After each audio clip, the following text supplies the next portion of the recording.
Papaano kung may pagkakataon kang mamasyal kasama ang iyong mga kaibigan? Saang lugar kayo pupunta?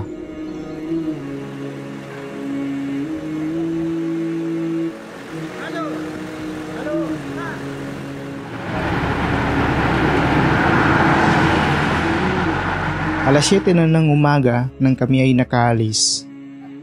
Sakay ng coaster, sama-sama naming pinuntahan ang isa sa mga pinagmamalaking tourist spot dito sa Saudi. Kilala ito bilang pasyalan ng mga taong gustong maging malaya at malayo sa mga nakaka-stress na trabaho.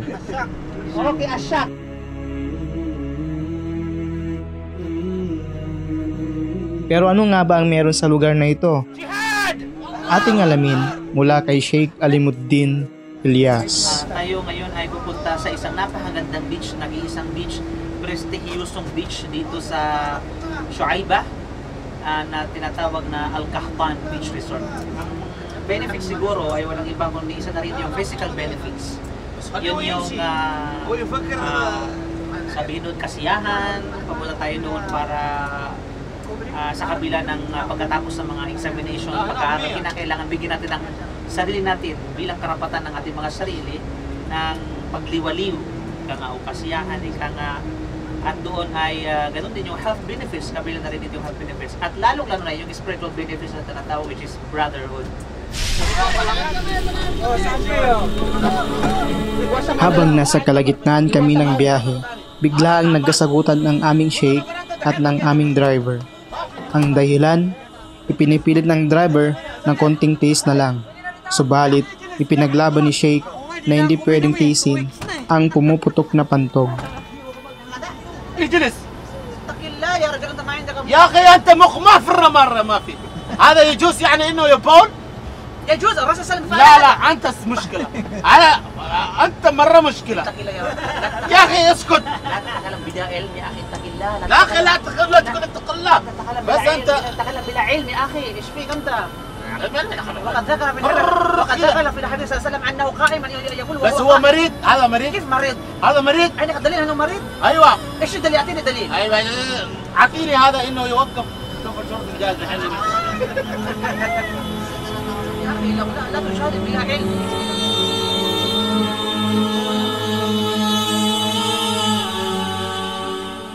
Pasado alas 8 na ng umaga nang kami ay dumating.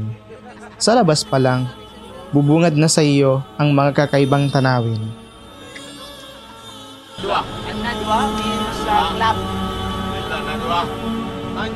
So ito yung sa atin lahat ito. Ayun na, may slide! Yes! Woo! Yes, may siso! May siso! May duyan pa ko! Sa kabila ng mabilis na pagunlad ng Saudi Arabia, sa lugar na ito, bakas pa rin ang mga sinaunang kagamitan. Kabilang na riyan ang bahay na aming nakuha. Mabisa ito para mahiwalay ka sa modernong pamumuhay. Habang binubuksan pa ang nakakandadong bahay, nakipagkulitan mo na ako sa mga heartthrobs ng Makkah. Ito yung pinakagwapo ng madrasa. Mas gwapo pa dito. Ano yung dala mo? Biko. Wow, mashallah. Brotherhood outing. April 5, 2019 from Mapraza Boys. Bro, wala pa yan sili? Pwede rin. This is it! I love it! تذكر يوما كنت تعانق دمعة الفكر تناجي الله في صبر وترجو رحمة تسري فعاش القلب إخلاصا. Mahigit isang oras ang biyahe galing Makkah, pero mukhang buhay na buhay pa rin si Brad Alimuddin at itutur pa tayo sa bahay. Nang dahil sa kaalaman ay naisali po tayo sa magandang okasyon na ito, Masya Allahur Rahman.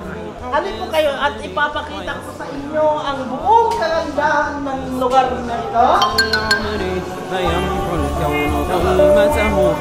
po mga kapatid. Ha? Yung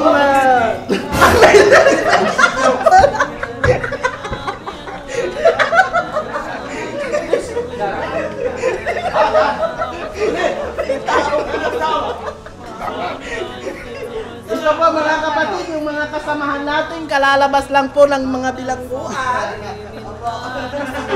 VIP kami, di po kami bilangguan. Opo, si Master po. Yan po si Master. Si Master, si Master. Ito po ang kaibigan ko, si Bikoy.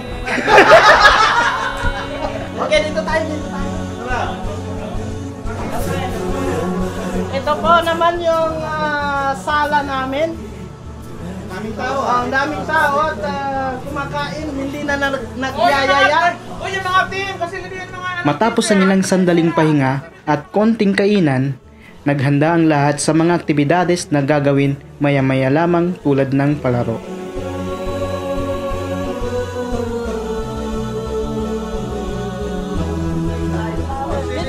Ay, San Francisco na sa labas! Hindi kami prepared pero may mga libreng magaganda at branded na damit na ipinamimigay sa bawat miyembro ng grupo. Yung paghahanda sa laro na mga darating. Inshallah, may mga games po tayo nagaganapin mamaya. Abangan natin mga kapatid. Ito po yung anong team po ito? Anong team po ito? San Francisco po ang team na ito. Ito po yung team ng San Francisco. Punta po tayo. Anong team ito? Big City. Ano? Big City. Oh, ito. Team daw ng Matabang City.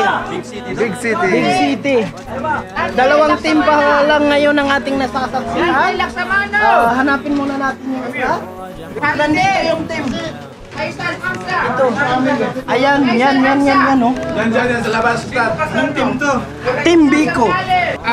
Saud, Nor Gandawali. Sinong hindi natawag? Ako! Tapos Nor na. Walang natawag. Lahat natawag, lahat. Lahat kasi yung bilang natin. Hinihintay ko nga yung pangalan ko para i-video. Nor Jabbar nga eh, oh, Nor Jabbar.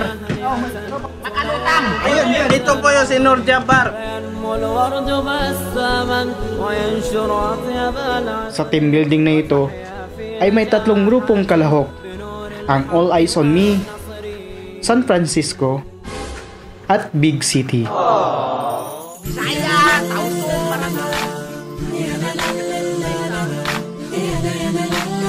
At ito na ang hinihintay ng lahat, ang main event. Oops, baka iniisip nyo kainan na. Mali kayo dyan mga kapatid.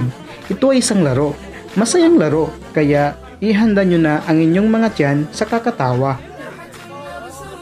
So ano pong ginagawa dyan, manager? Ayun, iyakan na lang tayo dito. Yung mga walang panyo, meron akong bang ano dyan, meron akong brief.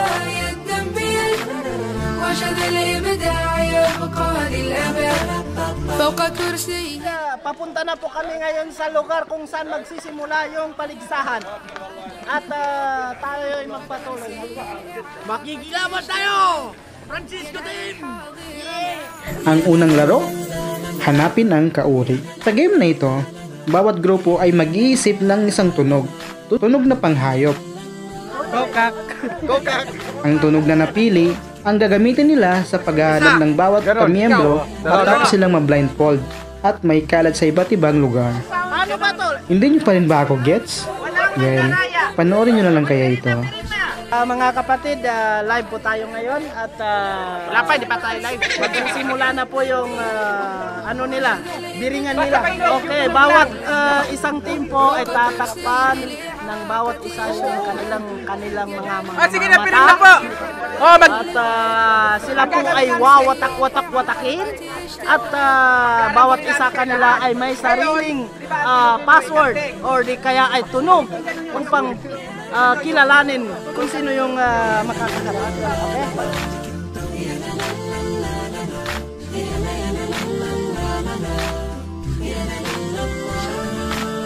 لوحة رسومها يد بيد وجد الإبداع يبقى للأبد لوحة رسومها يد بيد وجد الإبداع يبقى للأبد فوق كرسي Saan na ako? الإعاقة اشتهت Nandito ako sa araw ah. الحاضر معراج لغد Oh, kumusta ka na?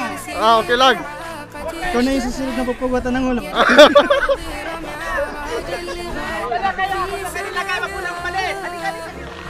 Brad, nakapagdasal ka na ba kasi ikaw na yung next na pupugutan? Ha?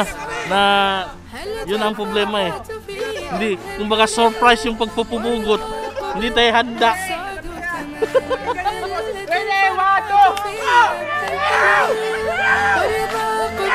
والسعد اكتمل كل من سار على الدرب وصل حيزا باقات حب وامل كل من سار على الدرب وصل حيزا باقات حب وامل في سمانا قد صعد لحد مرسومها يدي وجد الإبداع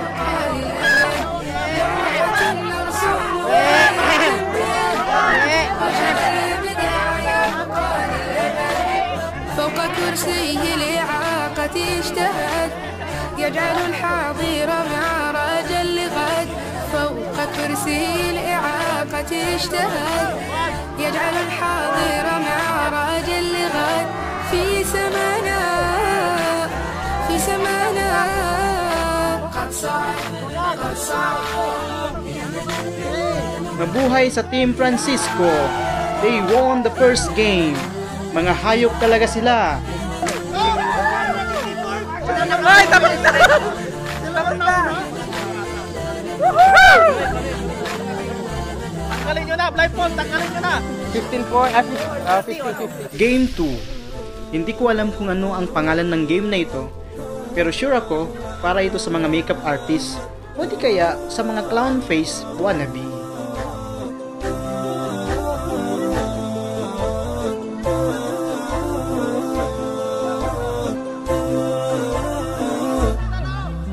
يا قلب لا تحزن على كل ما جاك الحزن والفرح باكر يا بيجيك.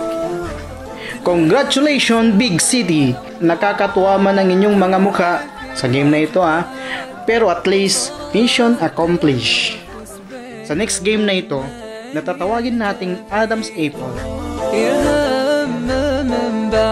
Pabilisan sa pag-ubos ng isang apple na nakatali at nakabitay. Mukhang madali, pero tulad ng panunuyo sa mga babae na gusto mong asawahin, kailangan dito ang matinding diskarte. Apple. Kalaban nito eh. Nagagalak pala ako na kayo'y i-inform na ang isa sa mga kalahok ay ang World Champion. Tama ang inyong narinig, World Champion. Napatawag lang naman niya kasi ang mga kalaban na mula pa sa ibang bansa tulad ng India, Pakistan, Bangladesh, Nepal at Egypt sa pabilisang umubos ng pagkain. At kung gusto nyo mapanood ang buong video na yon, i-click lang ang link sa taas o di kaya sa description. Nandito po tayo ngayon nagkasiyahan, masyado kabaratala. Ito ay kaibang laro dahil paubusan ng apple.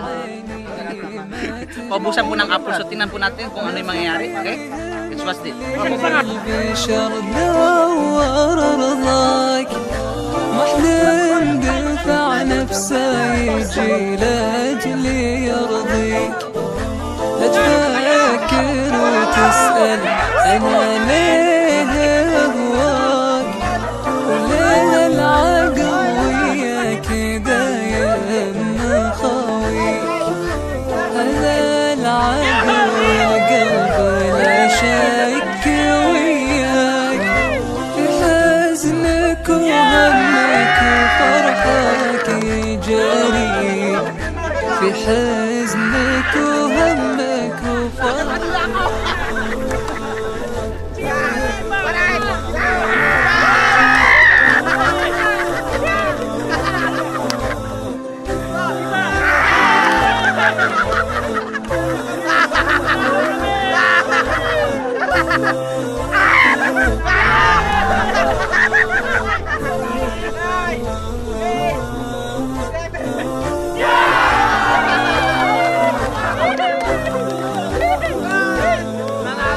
Tulad ng inaasahan, panalo ang aking kapangalan na si Nor. Maraming salamat kapatid sa pagtayo ng bandila ng mga Nor. Mga small but always terrible.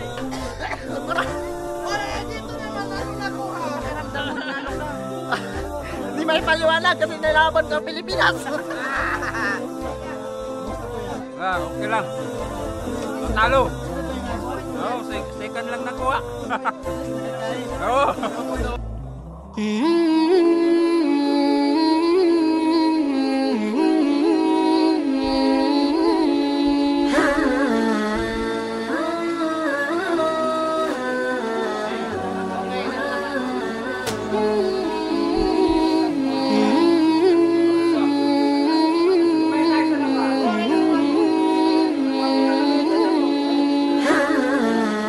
At ayun po mga kaibigan, natapos na rin kaming kumain.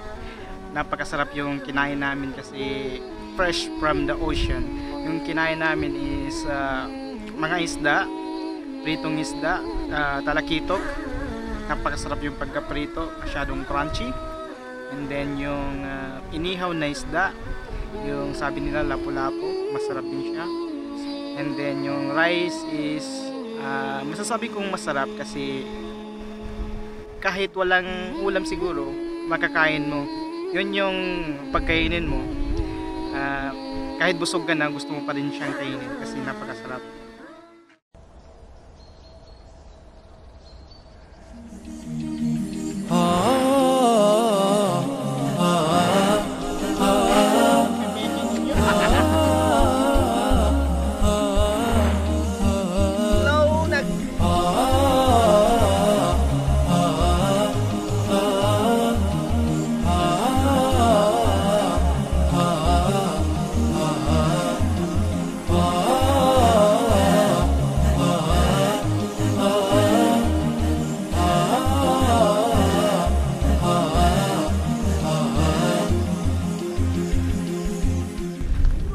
Halik sa deck.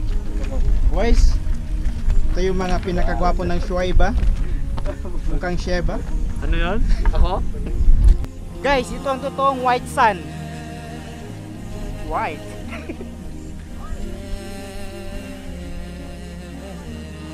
Ngayon po ay aming gaganapin ang aming totoong pakay sa lugar na ito. Live po tayo ngayon mga kapatid. Dito po kami ngayon sa tabi ng dagat na kung saan ay yung mga kasamahan natin na taga center ay nagsisimula na silang nagpapaligo.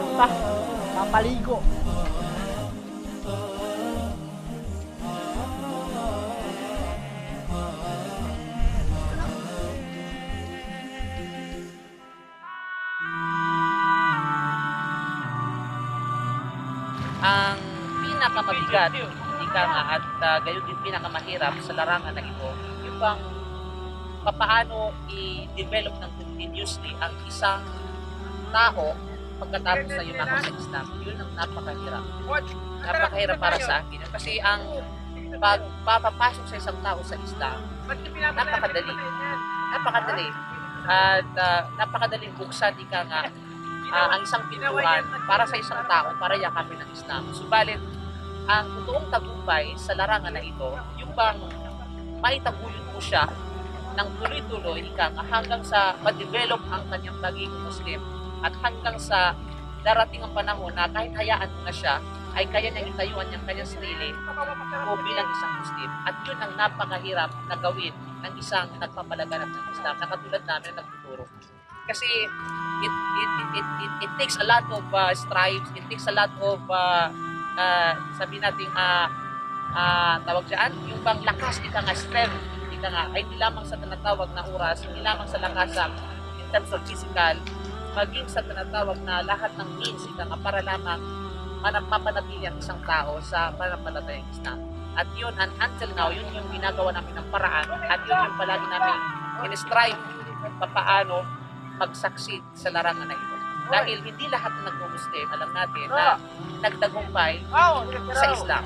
Dahil marami rin lumakap sa Islam at marami rin lumalabas sa Islam dahil nga sa kulang sa sabihin natin pag-aalaga, kulang sa tinatawag na suporta, kulang sa tinatawag na follow-up.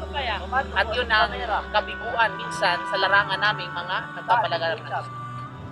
Subalit, alhamdulillah, kahit pa paano, bilang sa aking mga daliri, kung sino ang mga tao na sa pamamagitan ko, sa pamamagitan namin ay niyakap ang Islam at hanggang ngayon ay sila ay naging katulad namin na nagpapalaganap ng Islam. At yun ang may tuturing ko specifically na para sa akin ay ako ay nagtagumpay.